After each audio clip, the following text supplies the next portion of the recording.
kegiatan yang akan kami laksanakan, yaitu kegiatan diskriminasi budaya positif.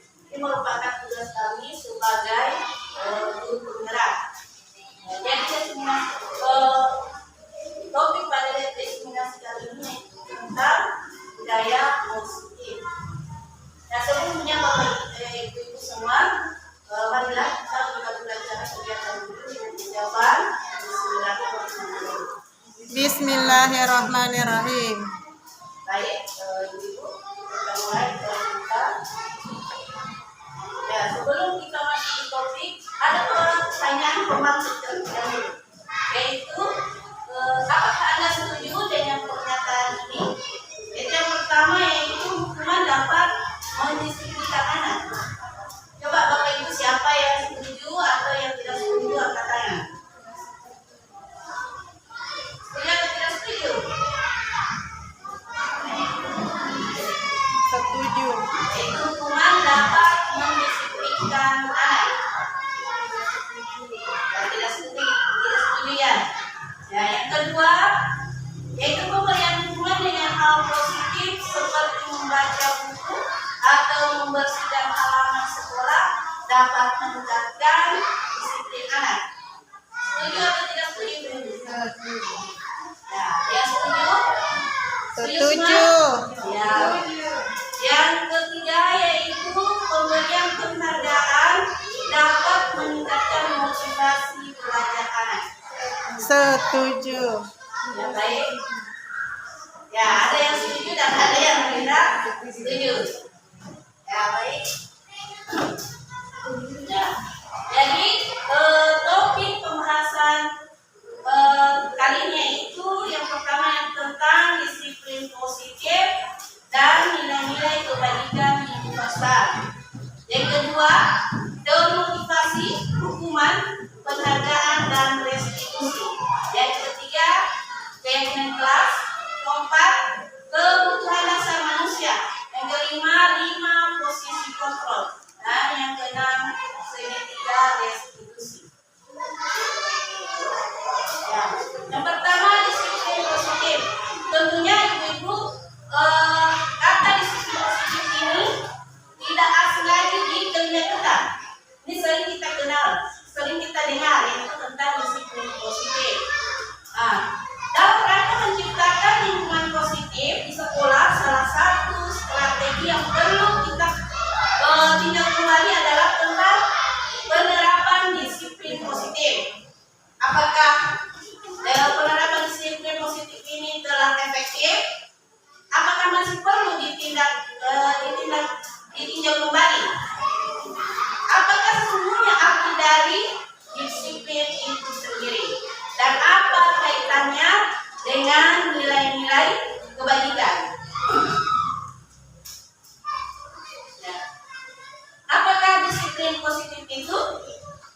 Ya, jadi ibu-ibu, disiplin positif ini berasal dari bahasa Latin, yaitu disiplin yang artinya belajar. Ini menurut Gianni Gosen dalam buku Restitusi School Disiplin. Disiplin diri membuat orang menggali potensi menuju sebuah tujuan apa yang dia hargai. Disiplin positif adalah suatu pendekatan menumbuhkan disiplin yang didorong dari dalam diri anak. Jadi disiplin positif ini merupakan dorongan dari dalam diri anak, bukan dari luar. Dan tentunya tanpa hukuman ataupun hadiah. Jadi terjawab tadi dari pertanyaan pematik bahwa disiplin itu apakah dengan pemberian hadiah dapat meningkatkan disiplin anak. Jadi disiplin positif ini menunjukkan sikap anak dari dalam dirinya tanpa ada hukuman atau menginginkan hadiah atau imbalan. Ya, jadi budaya positif merupakan perwujudan dari nilai-nilai atau keyakinan universal, kebiasaan-kebiasaan baik yang tumbuh menjadi karakter baik yang diterapkan di sekolah, yang diawali dengan perubahan cara pandang dan teori kontrol.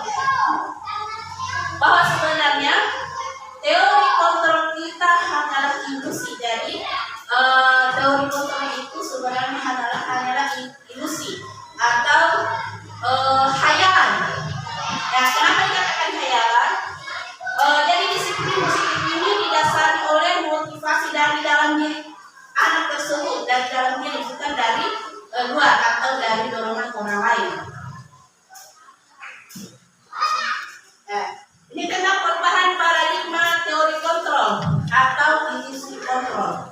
Jadi ilusi guru mengontrol murid. Nah, jadi kalau kita mengontrol murid itu dikatakan hanya ilusi. Yang kedua, ilusi bahwa kritik dapat membuat orang merasa bersalah, dapat menguatkan karakter. Yang ketiga, ilusi bahwa semua penguatan positif, efektif, dan bermanfaat. Yang keempat yaitu ilusi bahwa orang dewasa memiliki hak untuk memaksa.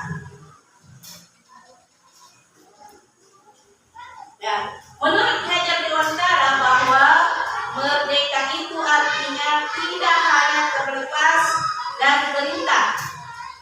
Jadi bukan hanya kita memerintah anak-anak itu, akan tetapi juga cakap memerintah diri sendiri. Jadi merdeka itu artinya anak-anak itu berkeinginan atau melakukan sesuatu dari dalam diri mereka. Nah, terhadap yang menyatakan bahwa untuk mencapai kemerdekaan dalam konteks pendidikan kita saat ini, untuk menciptakan murid yang merdeka, syarat utamanya adalah harus ada disiplin yang kuat. Disiplin yang dimaksud adalah disiplin diri yang memiliki motivasi internal. Jika tidak memiliki motivasi internal, maka kita memerlukan pihak lain untuk mendisiplinkan kita atau motivasi eksternal karena berasal dari luar, bukan dalam diri kita sendiri. Selanjutnya, nilai-nilai kebajikan universal. Hajar Dewantara maupun Yanago saya mengartikan disiplin sebagai bentuk kontrol, yaitu belajar kontrol diri agar dapat mencapai suatu tujuan mulia. Tujuan mulia di sini mengacu pada nilai-nilai atau prinsip-prinsip mulia yang dianut seseorang. Nah, kita namakan dengan nilai-nilai tersebut sebagai nilai-nilai kebajikan universal. Nilai-nilai kebajikan adalah sifat-sifat positif. Sifat-sifat positif manusia yang merupakan tujuan mulia yang ingin dicapai setiap individu. Nilai-nilai tersebut bersifat universal, lintas bahasa, suku bangsa, agama maupun latar belakang. Seperti yang telah dikemukakan oleh Dr. William Glasser pada teori kontrol, menyatakan bahwa setiap perbuatan memiliki suatu tujuan. Kebajikan yang diyakini seseorang, maka motivasi intrinstiknya akan terbangun sehingga menggerakkan motivasi dari dalam untuk mencapai tujuan yang mulia yang diinginkan. Nah, ini yang termasuk nilai-nilai kebajikan universal, yaitu ada termuat pada postulasi Pancasila, yaitu bagaimana bertakwa pada Tuhan Yang Maha Esa dan beragama mulia, mandiri, bernalar kritis, berkebinekaan global, bergotong royong dan kreatif. Yang kedua yaitu Primary Years Program, sikap murid yang masuk dari nilai-nilai kebajikan yaitu tentang toleransi, rasa hormat, integritas, mandiri, menghargai, antusias, empati, keingintahuan, kreativitas, kerjasama, percaya diri. Kemudian 9 pilar karakter yang termasuk nilai-nilai kebajikan universal yaitu cinta Tuhan dan segelapnya, kemandirian dan tanggung jawab, kejujuran, hormat dan santun, dermawan, suka menolong, gotong royong, percaya diri, kreatif dan bekerja keras, kepemimpinan dan keadilan, baik dan rendah hati, toleransi, kedamaian dan kesatuan. Yang keempat, nilai kebajikan yang termasuk petunjuk seumur hidup dan keterampilan hidup. Jadi keterampilan hidup itu termasuk juga di nilai-nilai kebajikan universal.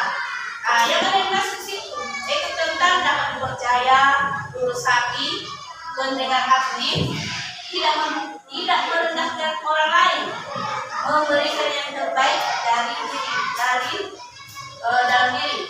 Kemudian tentang petunjuk hidup, yaitu peduli, penalaran, bekerja sama, keberanian, pengetahuan, usaha, kebiasaan, dan fleksibilitas.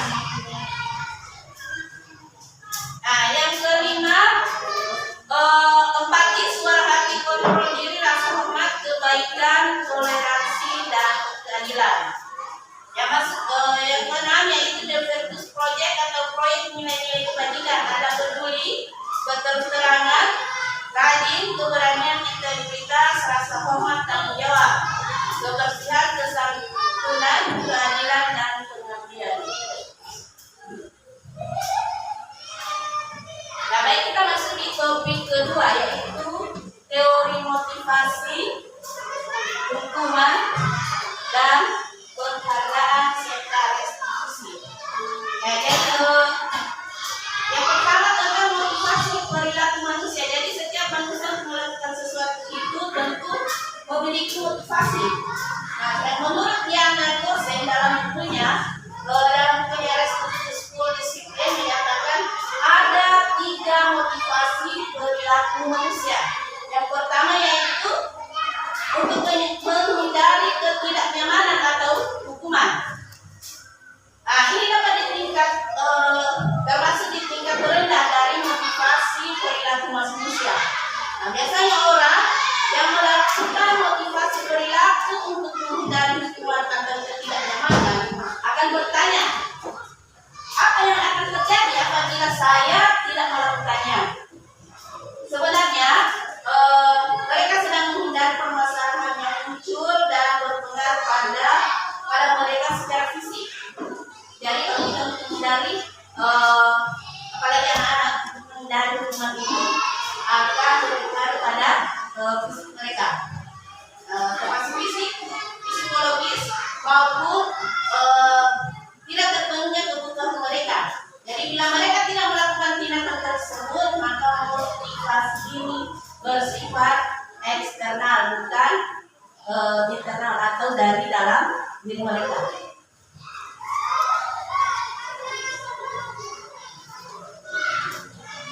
Ya, yang kedua yaitu untuk mendapatkan imbalan atau penghargaan dari orang lain. Nah, jadi anak-anak, kadang anak-anak itu melakukan sesuatu karena dia ingin mendapatkan imbalan atau penghargaan, di mana sifat ini yaitu satu tingkat di atas motivasi yang pertama, yaitu karena mereka takut atau menghindari hukuman. Nah, di sini orang berperilaku untuk mendapatkan imbalan atau penghargaan dari orang lain. Orang dengan motivasi ini akan bertanya, apa yang akan saya dapatkan apabila saya melakukannya? Nah, jadi kadang anak-anak itu seperti itu. Biasanya mereka bertanya, kalau saya pikir seperti ini, apa aja saya, Bu? Nah, kemudian mereka melakukan sebuah tindakan untuk mendapatkan pujian dari orang lain yang menurut mereka penting dan mereka letakkan dalam dunia yang berkualitas. Mereka yang juga melakukan sesuatu untuk mendapatkan pujian, pengakuan atau imbalan. Jadi motivasi ini termasuk motivasi eksternal, sama dengan motivasi yang pertama, yaitu masuk dari motivasi dari luar diri mereka. Nah, yang ketiga, untuk menjadi orang yang mereka inginkan dan menghargai diri sendiri dengan nilai-nilai yang mereka percaya. Nah, orang yang motivasi ini akan bertanya, akan menjadi orang yang seperti apa apabila saya melakukannya? Nah, mereka melakukan sesuatu karena nilai-nilai yang mereka yakini dan hargai, dan mereka melakukannya karena ingin menjadi orang yang melakukan nilai-nilai yang mereka yakini. Ini adalah motivasi yang membuat seseorang memiliki disiplin positif, karena motivasi berperilakunya bersifat internal, bukan eksternal. Jadi motivasi yang ketiga ini adalah motivasi dari dalam diri anak. Nah, selanjutnya tentang konsep disiplin dengan identitas gagal. Jadi ibu-ibu, ketika kita memberikan hukuman kepada anak-anak itu sudah termasuk identitas gagal. Kenapa termasuk identitas gagal? Karena hukuman itu akhirnya menyakitkan. Kedua, tidak nyaman. Ketiga, memaksa. Murid takut. Murid menyembunyikan kesalahannya, dan murid menjadi rendah diri. Nah, yang kedua yang masuk konsep disiplin dengan identitas gagal yaitu penghargaan. Jadi selama ini cara pandang kita tentang penghargaan ini ternyata termasuk identitas gagal. Padahal sebenarnya kita memberikan penghargaan dengan harapan anak-anak itu akan termotivasi belajar. Ternyata itu termasuk dari motivasi eksternal mereka. Kenapa termasuk identitas gagal? Karena penghargaan ini tidak efektif. Kemudian merusak hubungan. Itu ketika kita memberikan penghargaan kepada anak-anak yang misalnya mendapatkan ranking, maka akan menimbulkan rasa iri di teman-temannya. Kemudian mematikan kreativitas, menghukum dengan sistem ranking. Pada kegiatan elaborasi pemahaman kemarin yang kami ikuti bahwa penghargaan itu sebenarnya bisa, tetapi kita tidak memberikannya atau memberitahukannya di awal. Penghargaan itu bisa diberikan ketika seperti diberikan kejutan atau di akhir. Jadi mereka belajar termasuk dari motivasi mereka sendiri, bukan untuk mendapatkan penghargaan. Kemudian yang masuk konsep disiplin dengan identitas sukses, yaitu konsekuensi, penguatan jangka panjang apa jangka pendek, murid menghormati peraturan, kehilangan waktu untuk merenungi kesalahan. Restitusi, murid bertanggung jawab untuk perilakunya, fokus pada pemecahan masalah jangka panjang. Murid menghormati dirinya dan orang lain. Teori kontrol atau memegang kontrol. Murid bersemangat memperbaiki kesalahannya. Selanjutnya tentang hukuman, konsekuensi, dan restitusi. Ya, jadi ibu hukuman ini bersifat tidak terencana atau tiba-tiba. Jadi ketika anak-anak melakukan kesalahan, maka kita akan langsung memberikan hukuman. Anak atau murid tidak tahu apa yang akan terjadi dan tidak dilibatkan. Hukuman ini bersifat satu arah. Jadi hanya dari pihak guru yang memberikan dan murid hanya menerima. Konsekuensi. Kalau konsekuensi ini sudah terencana dan sudah disepakati, sudah dibahas dan disetujui oleh murid dan guru. Umumnya bentuk-bentuk konsekuensi ini dibuat oleh pihak guru atau sekolah, dan murid sudah mengetahui sebelumnya apa konsekuensi yang akan diterima bila ada pelanggaran. Pada konsekuensi, murid tetap dibuat tidak nyaman untuk jangka pendek.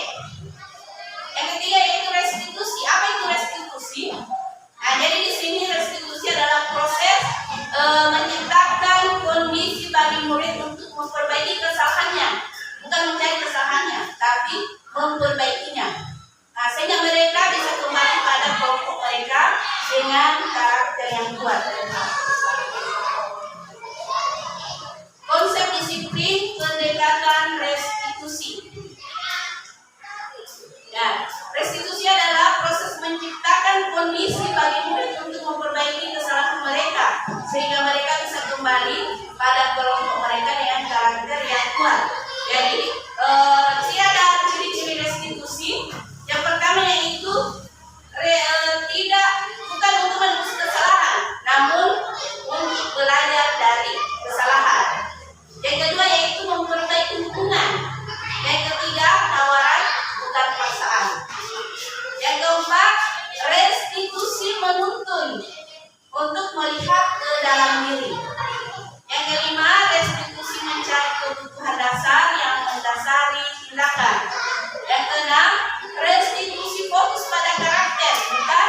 tindakan. Ketujuh yaitu fokus pada solusi. Jadi yang ketujuh masuk kita harus mencari solusi, bukan selalu mencari kesalahan atau bukan kesalahan murid. Yang kedelapan yaitu mengembalikan murid yang berbuat salah pada kelompoknya. Dan di sini ada contoh kasus, yaitu aku tidak mengerjakan PR. Nah, yang masuk hukuman di sini ketika guru marah kepada Anton ikut melari ke dinding lapangan 5 kali, atau takut kepada guru atau tidak suka gurunya. Jadi ini akan tercipta jika atau akan terbentuk jika kita memberikan hukuman kepada murid, yaitu murid akan takut kepada kita atau tidak suka kepada gurunya, dan tidak suka pada mata pelajaran yang mereka tidak ikuti atau tidak kerjakan tugasnya. Dan yang ketiga itu bagaimana dengan konsekuensi. Kalau kita memberikan konsekuensi, yaitu contohnya akan diminta mengerjakan PR setelah jam istirahat. Jadi tidak usah dihukum. Kita kasih waktu anak-anak untuk mengerjakan kembali PR yang mereka tidak kerjakan.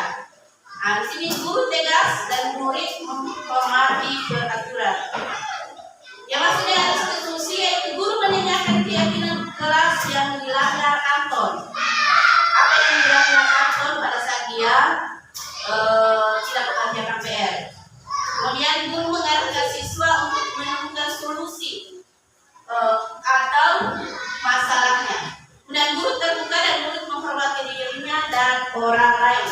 Jadi di sini ada institusi yaitu kita tidak mencari kesalahannya, tapi kita mencari solusi apa masalah yang dia langgar.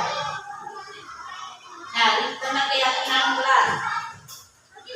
Mengapa keyakinan kelas bukan peraturan? Coba ibu ada yang tahu apa jawabannya? Kenapa keyakinan bukan peraturan? Kalau dulu kita mengenal dengan peraturan. Nah, kalau sekarang dirubah dengan keyakinan. Kenapa harus keyakinan bukan peraturan? Kira-kira apa jawabannya dulu? Kalau peraturan siapa yang buat biasanya? Ya, kalau peraturan hanya guru yang membuat tanpa melibatkan siswa. Dan ketika mereka melanggar peraturan itu, maka akan diberikan hukuman, bukan solusi yang diberikan. Nah, makanya dikatakan bahwa lebih efektif dengan keyakinan. Jadi perbedaan antara keyakinan dan peraturan yaitu peraturan kelas adalah aturan yang dibuat oleh sebelah pihak, yaitu guru saja, yang harus ditaati oleh objeknya atau murid. Peraturan kelas biasanya terbit tanpa persetujuan murid, jadi hanya guru yang menentukan. Nah, sedangkan keyakinan kelas adalah persetujuan yang dibuat bersama antara guru dan murid. Dan di situ kita juga mengikuti atau memberikan dengan konsekuensi, bukan hukuman. Nah, ini ada cara pembentukan kelas. Jadi momennya ini sebenarnya sangat bagus. Kenapa? Karena kita akan memasuki tahun ajaran baru. Jadi pada saat tahun ajaran baru kita bisa membuat bersama atau berkolaborasi untuk pembuatan keyakinan kelas. Kenapa kita harus membuat keyakinan kelas? Dengan tujuan kita akan menciptakan budaya positif di sekolah kita, sehingga bisa tercipta lingkungan yang positif. Jadi tidak lagi kita akan selalu membiasakan anak-anak kita untuk melaksanakan budaya positif. Pembentukan keyakinan kelas. Keyakinan kelas ini bersifat lebih abstrak daripada peraturan yang lebih tinggi dan konkret. Keyakinan kelas berupa pertanyaan-pertanyaan universal. Pernyataan keyakinan kelas senantiasa dibuat dalam bentuk positif, bukan negatif. Jadi beda dengan peraturan. Peraturan kelas itu biasanya dengan kata-kata negatif. Kalau keyakinan kelas kita ciptakan yang kata-kata positif. Keyakinan kelas hendaknya tidak terlalu banyak. Jadi juga minta diingat dan dipahami oleh semua warga kelas. Keyakinan kelas sebaiknya sesuatu yang dapat diterapkan di lingkungan tersebut. Semua warga kelas hendaknya berkontribusi dalam pembuatan keyakinan kelas lewat kegiatan tukar pendapat atau diskusi bersama.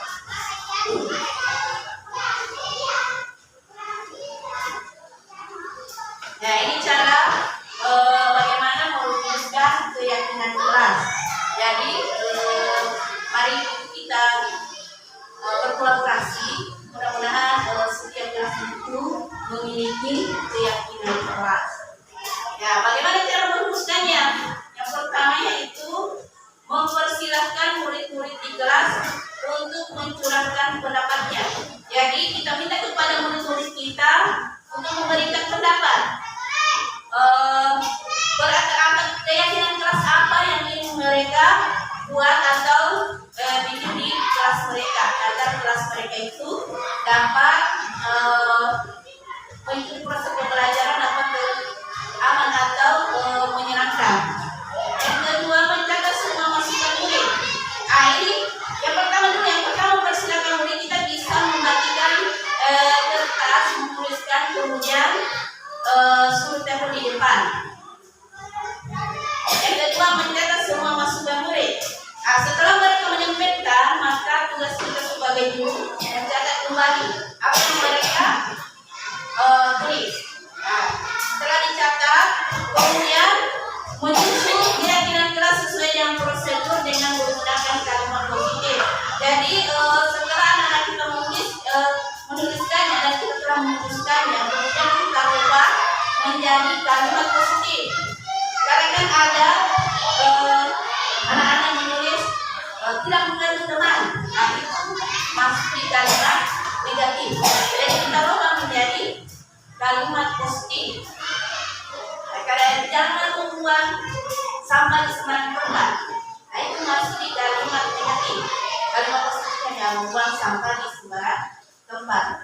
Kenapa di sini tidak diperkenankan menggunakan kalimat negatif?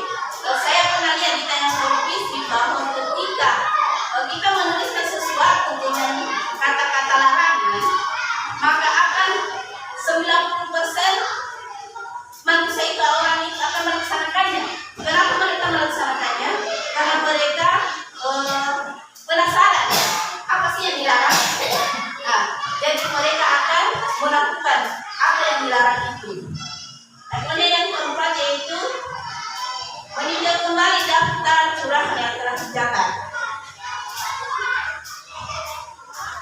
Yang kelima, meninjau kembali keyakinan kelas secara bersama-sama dalam menandatangani keyakinan kelas. Ketujuh, keyakinan kelas ditempel di dinding yang mudah dilihat oleh semua warga sekolah. Jadi ini ada gambar. Ini adalah keyakinan kelas yang kami buat bersama kelas 4. Setelah mereka membuat keyakinan mereka, kemudian mereka tempelkan di papan tulis. Setelah tempelkan, kita rangkum, baru kita tempelkan pada kertas, kemudian mereka menandatangani. Ya, di sini bukan tentang yang kelas 4. Saya kasih mereka untuk stempel. Nah, ini contoh keyakinan kelas 4. Baik Ibu-Ibu, supaya fresh otak kita lakukan explaining dulu. Ya, silakan berdiri Ibu-Ibu. Jadi explainingnya di sini berpasangan dan berhadapan. Nah, di sini ya Ibu-Ibu kita tentukan kita explainingnya di sini yaitu explain warna, yaitu warna hitam dengan warna hijau. Ya, jadi silakan tentukan siapa yang warna hijau dan siapa yang warna hitam. Ya, jadi saya akan membacakan sebuah cerita. Ketika saya di cerita itu ada menyebutkan kata warna hijau, maka yang warna hijau itu menangkap tangannya yang warna hitam. Begitu juga sebaliknya. Ya, begitu juga sebaliknya.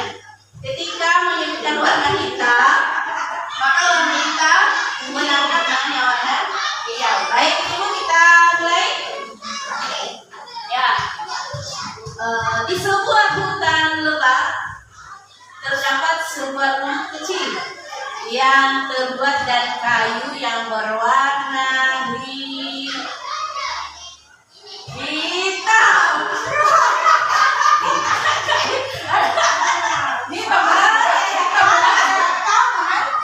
Ya, yang hitam.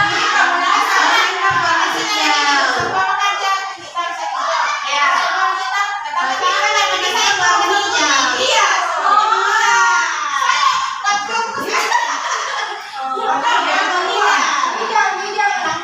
Hitam menangkap hijau, hijau menghindar.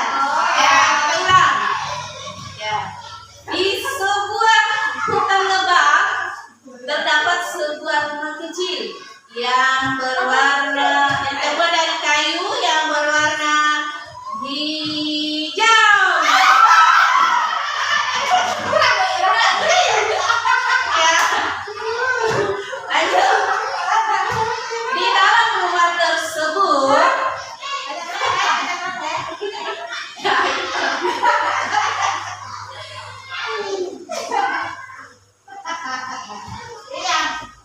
di dalam rumah tersebut ada seorang nenek yang sering duduk di kursi yang berwarna hijau.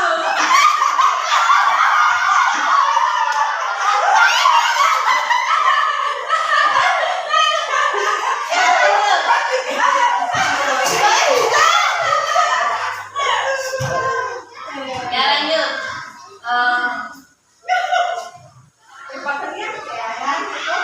Nenek tersebut suka merajuk dengan benang yang berwarna hitam.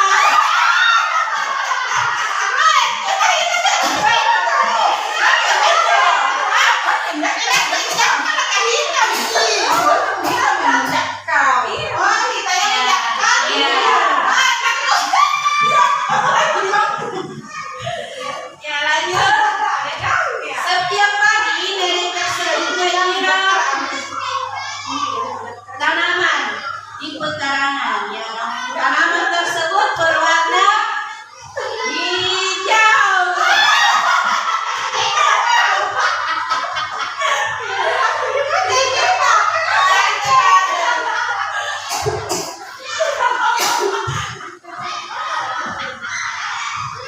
Ya, lanjut. Tidak jauh dari sana terdapat sebuah danau kecil yang airnya jernih dan selalu tampak berwarna hijau.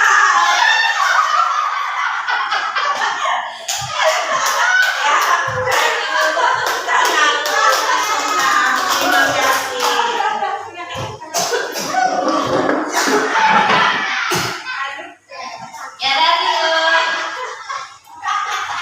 Ya, dari yang seperti tadi ibu, ada kaitannya dengan apa yang posisi kontrol. Nah, ketika kita mendengarkan kata warna hijau yang otak yang kita gunakan itu adalah atau bukan otak, pemikiran, yaitu pemikiran cepat, bukan pemikiran lambat. Begitu juga ketika kita memberi hukuman kepada anak-anak yang melanggar keyakinan tersebut.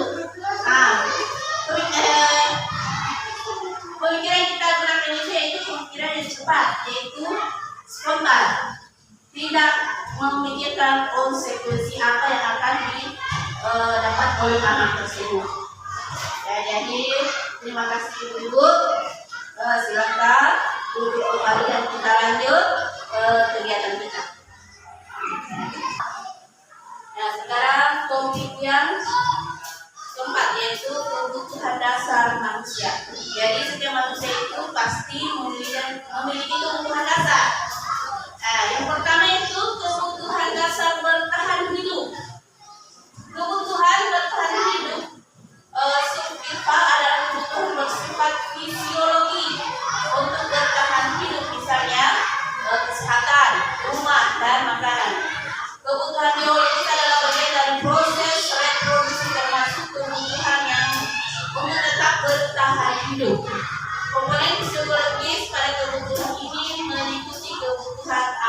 menciptakan perasaan aman. Ya, kebutuhan yang kedua yaitu kasih sayang dan rasa diterima atau kebutuhan untuk diterima. Nah, anak-anak yang memiliki kebutuhan dasar kasih sayang dan rasa diterima yang tinggi biasanya ingin disukai dan diterima oleh kebutuhannya.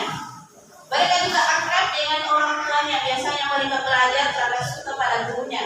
Bagi mereka, teman sebaya sangatlah penting. Mereka juga biasanya suka bekerja dalam kelompok. Jadi kita biasa dapatkan anak-anak kita itu cari-cari perhatian. Ternyata itu masuk mereka memiliki kebutuhan kasih sayang.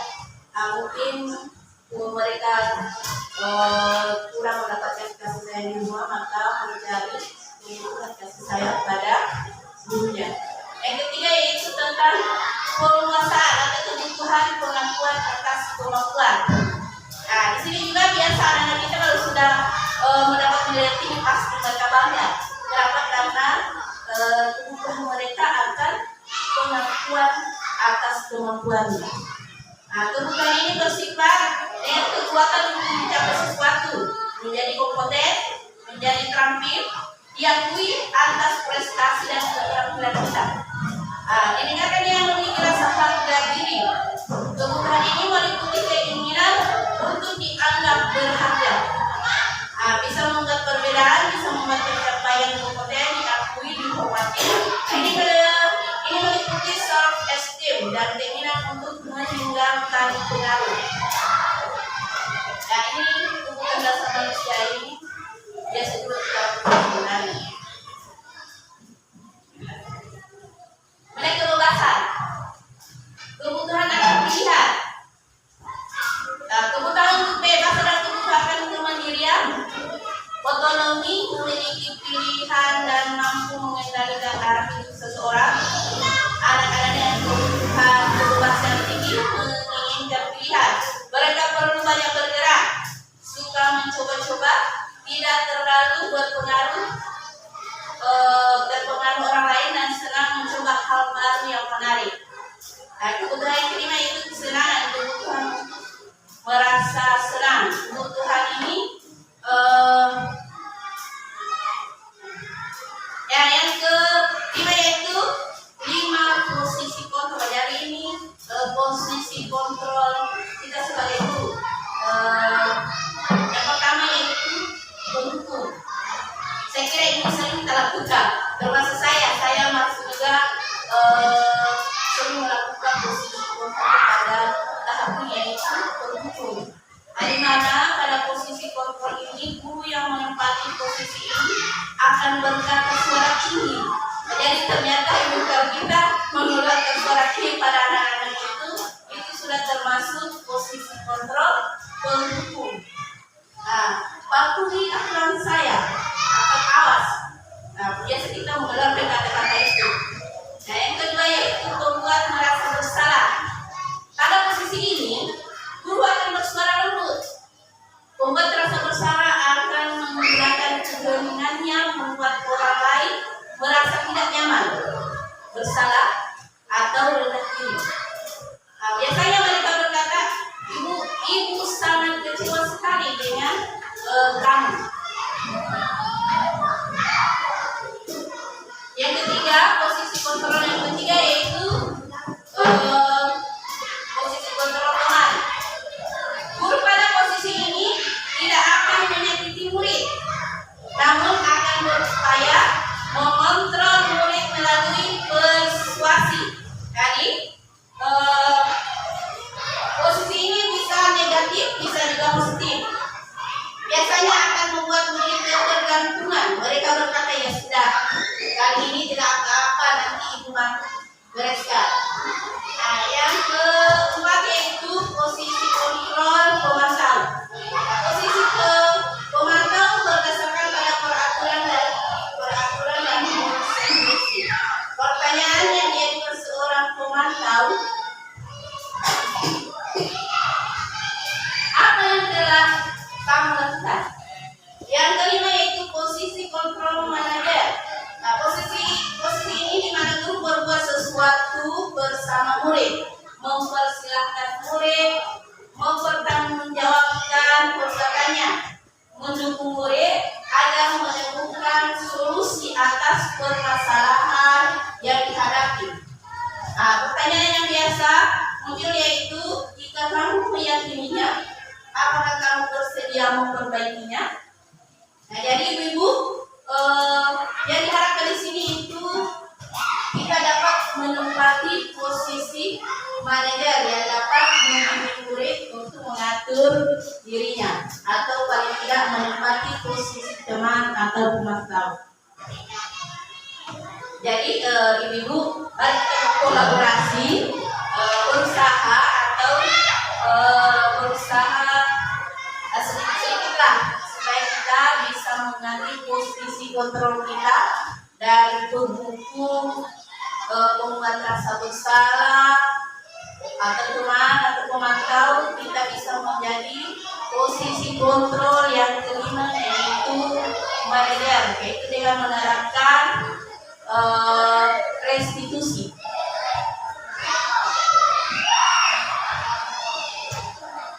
Ya, sebelumnya ibu, saya ingin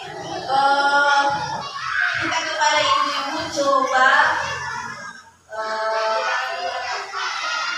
siapa yang mau menyebutkan bahwa dia berada pada posisi kontrol yang urutan keberapa? Coba. Ya, Ibu Emma, silahkan.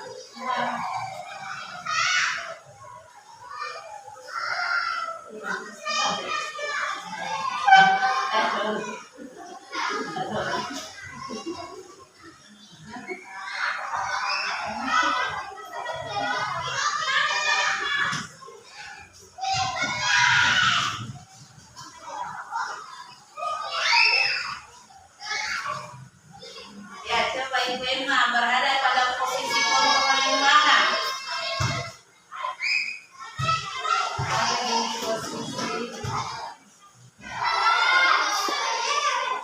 Penghukum atau pembuat rasa bersalah atau teman? Kadang jadi penghukum, kadang jadi pembuat merasa bersalah, Ya, kadang jadi teman. pemantau. Cara jadi teman, ya. Atau pemantau. Ya, coba siapa lagi ibu yang mau? Ya, Ibu Tuan, silahkan.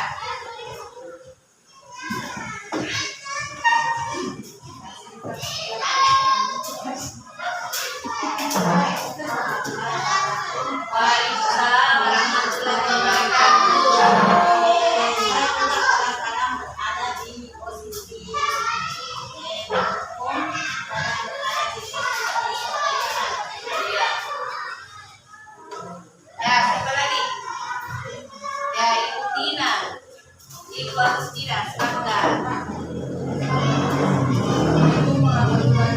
Waalaikumsalam warahmatullahi wabarakatuh.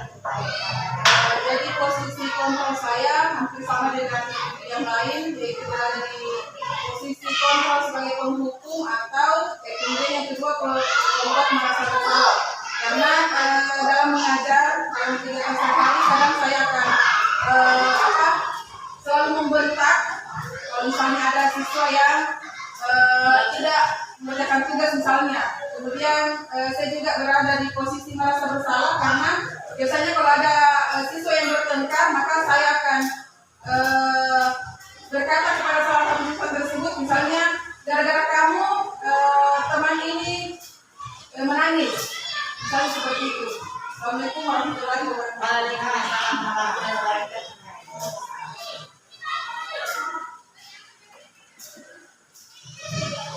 Ya, Ibu. Ya, baik Ibu.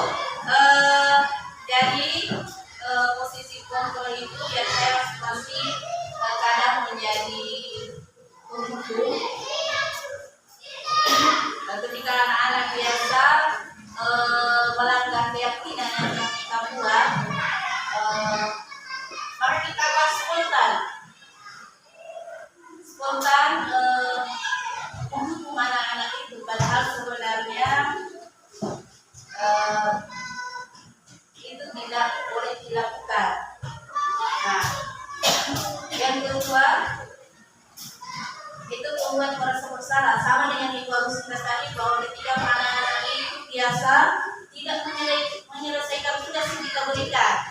sekarang kita capeknya itu mengajarkan kalian, kenapa kalian tidak mengerjakannya atau menyelesaikan tugas yang kalian berikan. Kadang juga saya biasa di posisi teman. Kadang saya apa ya? Ya, kadang saya bilang ya sudahlah, kalau kamu tidak mengerjakan, ya silakan kamu istirahat. Tapi sekarang setelah saya mengikuti kegiatan atau UDP pendidikan guru penggerak ini, sedikit demi sedikit saya praktekkan untuk bisa sampai di posisi manajer. Jadi mari ibu-ibu kita berkolaborasi untuk bisa menjadi posisi kontrol yang manajer, paling tidak di Mantel lah kalau belum bisa mencapai pada posisi manajer, supaya kita bisa membudayakan budaya posisi di kelas kita dan khususnya di lingkungan sekolah kita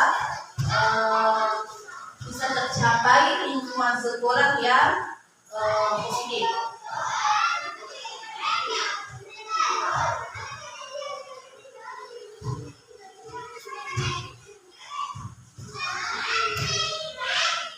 Yang terakhir yaitu tentang segitiga restitusi. Jadi agar kita bisa menciptakan lingkungan sekolah yang positif, ada namanya kita bisa melaksanakan segitiga restitusi. Itu ketika anak-anak kita melanggar keyakinan kelas, kita bisa lakukan segitiga restitusi. Yang pertama yaitu menstabilkan identitas. Jadi ketika anak-anak kita ada yang bertengkar, maka kita boleh memanggil mereka, tapi memanggilnya itu kita pisah.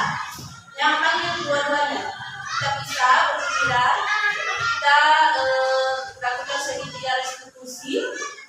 Yang pertama itu menstabilkan dulu identitasnya. Kita tanya, kenapa kamu tahu kenapa ibu memanggilmu ke sini? Karena mereka tahu, karena mereka melakukan kesalahan. Oh, saya tahu, saya tadi berkelahi. Kemudian kita tanya, kenapa kamu berkelahi? Tadi dia menyedek saya. Kemudian kita akan stabilkan keadaan itu dengan mengatakan bahwa setiap orang itu pasti pernah melakukan kesalahan. Jadi kita harus stabilkan dulu. Kita tenangkan dulu emosinya. Kayak kita dulu. Kemudian setelah setiap orang pasti kita mengatakan bahwa setiap orang pasti pernah melakukan kesalahan. Kamu bukan satu-satunya yang pernah melakukan kesalahan, tapi kita tanya juga, ketika kamu melakukan kesalahan juga, apakah perbuatan itu termasuk perbuatan salah atau baik? Karena anak-anak tahu dan merasa bahwa oh tadi itu saya salah, Bu, saya emosi karena saya disuruh sama ini. Ketika mereka menjawab salah, kemudian kita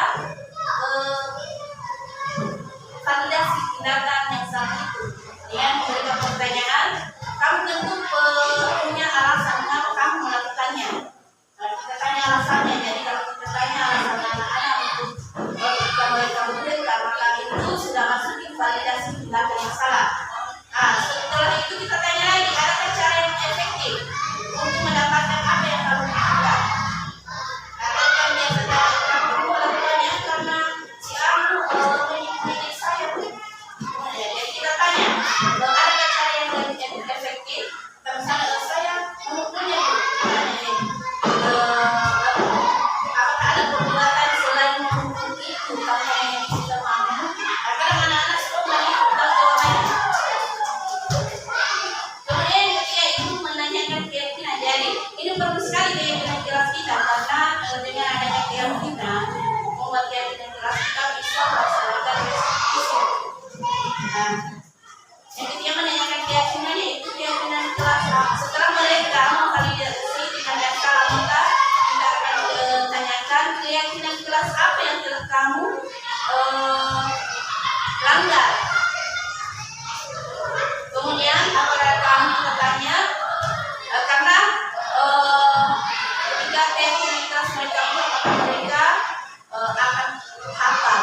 dengan kelas mereka kelas. Nah, ketika kita tanya dia dengan kelas apa yang datang, mereka akan tahu di kelas ini yang saya angkat tadi Bu.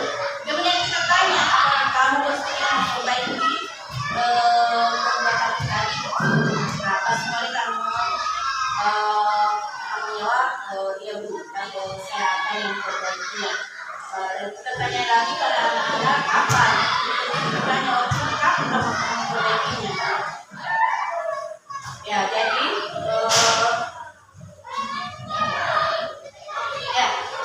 demikianlah itu mungkin ada pertanyaan dari ibu atau masih perlu penjelasan lagi? Saya persilahkan.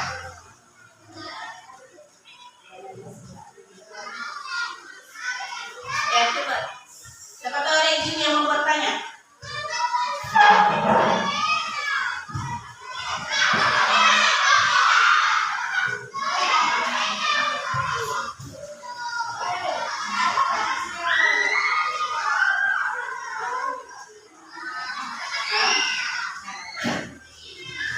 Ya, Ibu Emma silakan pertanyaannya. Assalamualaikum warahmatullahi wabarakatuh. Waalaikumsalam warahmatullahi wabarakatuh. Menyangkut tentang wilayah kita, bagaimana mengatasi memberikan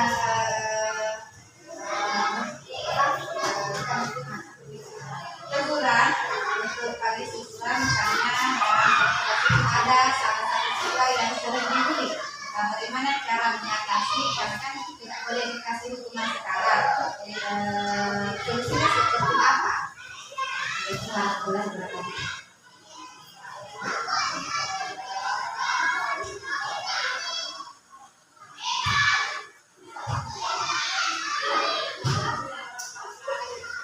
Ya baik, jadi ada pertanyaan dari Ibu Emma bahwa ketika ada anak-anak kita yang dibully, bagaimana solusi menyelesaikan hal tersebut?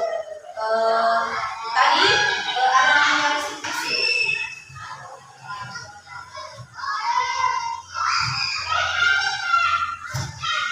Ya, solusinya itu dengan melakukan restitusi.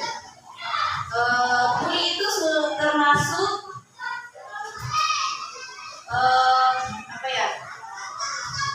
tindakan yang salah. Jadi ketika itu termasuk tidak menghargai atau menghormati teman. Jadi ketika anak-anak melakukan bullying, kita boleh setelah selesai proses pembelajaran kita panggil. Jangan dilakukan restitusi untuk temannya. Kita panggil ke suatu ruangan atau tidak ada temannya. Maka kita lakukan restitusi ini. Yaitu dengan yang pertama dengan menstabilkan dulu identitasnya. Kita tanya baik-baik, kenapa dia melakukannya? Apa alasannya? Oh, ketika melakukan itu, kalau saya juga pastilah saya juga akan marah. Tetapi perbuatan itu apakah baik dilakukan? Kita tanya dulu, stabilkan dulu identitasnya. Kemudian setelah distabilkan kita tanya apakah tindakannya itu salah. Ini sudah masuk di validasi tindakan. Nah, jika salah, adakah tindakan yang lebih baik dari itu? Jangan membuli. Nah, ketika membuli juga bagaimana perasaanmu? Nah, jadi kita, tapi di sini kita tidak mencari kesalahannya.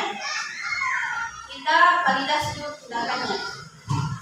Nah, dan kamu juga kalau dibully pas marah kok. Dan kita jangan cari tindakannya yang salah, tapi kita cari solusinya. Nah, ketika kita validasi, maka kita tanya bahwa kamu tentu punya alasan kenapa kamu dibully. Nah, karena tadi dia juga memberi saya, jadi saya kembali. Kemudian kita tanya keyakinannya, keyakinan kelasnya. Apakah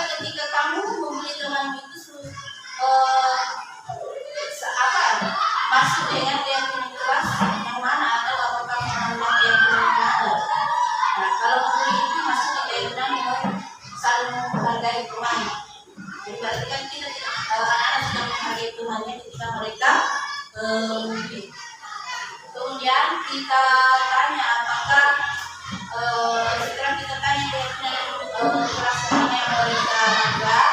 Kemudian kita tanya kembali, kenapa kamu akan melaksanakan kegiatan itu? Mungkin ya paling tidaklah, apalagi kita lihat di siswa-siswa kita ini kan kita tahu semua bagaimana sifat mereka, karakter mereka.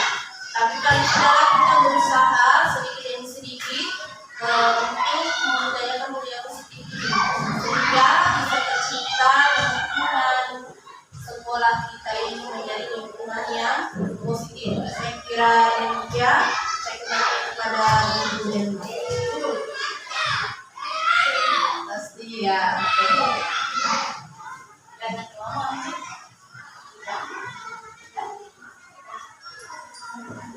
Ya baik Ibu-Ibu.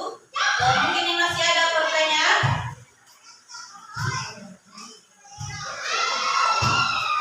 Ya, saya kira kalau sudah ada lagi pertanyaan, kita hari ini mudah-mudahan apa yang disampaikan apa yang kita dapatkan hari ini bisa kita laksanakan sedikit demi sedikit, sehingga apa yang kita inginkan di sekolah kita ini dapat tercipta yang namanya lingkungan sekolah yang positif. Jadi mari dulu kita berkolaborasi bersama, kita mulai dari dalam kelas kita sehingga bisa lingkungan sekolah kita ini ada namanya lingkungan sekolah yang positif. Terima kasih. Saya untuk kegiatan ini mengucapkan Assalamualaikum warahmatullahi wabarakatuh.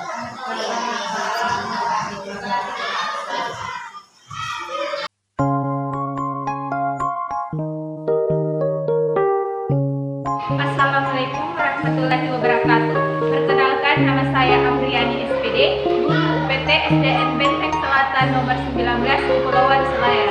Terima kasih atas penyelenggaraan kegiatan diseminasi budaya positif. Saya merasa kegiatan ini sangat bermanfaat dan memberikan banyak wawasan baru mengenai cara membangun hubungan yang lebih baik dengan siswa. Semoga kegiatan ini terus berlanjut. Saya yakin dengan penerapan budaya positif ini, sekolah kita menjadi tempat yang lebih menyenangkan dan produktif bagi semua. Terima kasih. Sekian. Assalamualaikum warahmatullahi wabarakatuh. Assalamualaikum warahmatullahi wabarakatuh. Perkenalkan, nama saya Emma Elrawati SPD, guru PT SDN Benteng Selatan nomor 19. Saya sangat terkesan dengan kegiatan diseminasi budaya positif yang diselenggarakan. Materi yang disampaikan sangat relevan dan aplikatif untuk diterapkan di kelas. Pendekatan yang dipaparkan mampu meningkatkan motivasi siswa dan menciptakan lingkungan belajar yang kondusif. Saya berharap kegiatan seperti ini dapat rutin dilaksanakan agar budaya positif di seluruh aktivitas sekolah. Terima kasih. Assalamualaikum warahmatullahi wabarakatuh.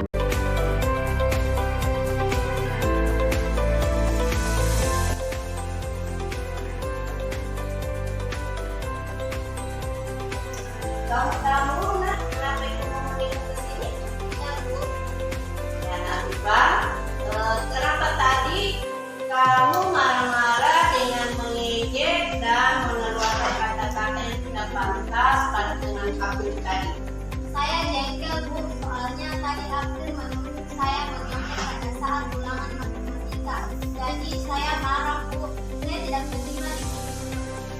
Jadi saya mengejek balik. Oh begitu ya, pantas kamu merasa jengkel dan marah ya, karena kamu dituduh menyontek pada saat ulangan matematika ya.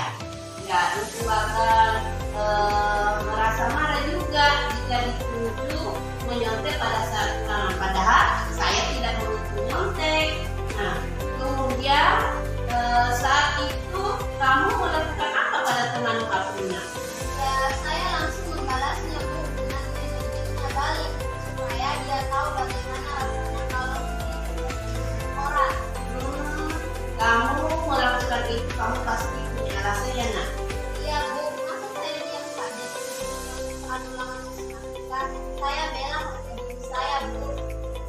Wajar Nafifah kamu mempertahankan harga diri kamu. Karena itu sesuatu yang penting buat kamu. Nah, tapi untung saja ya nak ya, kamu tidak melakukan perbuatan yang lebih dari itu, seperti memukul teman kafir. Iya Bu, untung saya tidak memukulnya karena saya masih memiliki kesabaran. Dan kamu tidak memilih berbuat hal-hal yang lebih dari itu, kamu memilih sabar ya nak ya. Iya Bu. Nah sekarang coba kita lihat lagi nak, tindakan tadi saat kamu marah-marah, mengejek dan mengeluarkan kata-kata yang tidak pantas itu, apakah sudah sesuai dengan keyakinan kelas kita nak? Iya Bu, saya terlalu emosi. Kira-kira keyakinan kelas apa yang tidak sesuai dengan tindakan kamu tadi nak? Menghormati dan menghargai orang lain Bu. Oh Nafifah meyakini bahwa menghormati dan menghargai orang lain itu penting untuk kamu. Iya Bu, yang sekali. Ya, itu setuju juga ya. Lalu keyakinan seperti apa yang kamu lakukan tadi yang pada saat marah atau emosi, keyakinan kelas apa yang tidak sesuai nak? Harus lebih sabar Bu. Ya bagus nak. Kamu memperbaikinya. Iya, bersedia Bu. Jadi apa yang akan kamu lakukan untuk memperbaiki masalah ini? Saya akan lebih sabar dan menahan diri Bu. Jika saya diejek, maka saya akan lapor pada guru kelas. Ya bagus nak. Itu perbuatan yang bagus nak. Ya, sekarang silakan kamu berbuat ya. Perkenalkan, nama saya Nur Afifah, siswa kelas 4. Saya senang sekali berdiskusi dengan ibu guru untuk menyelesaikan masalah dengan baik. Saya harus bersabar dan dapat mengendalikan diri jika diejek teman, serta saya harus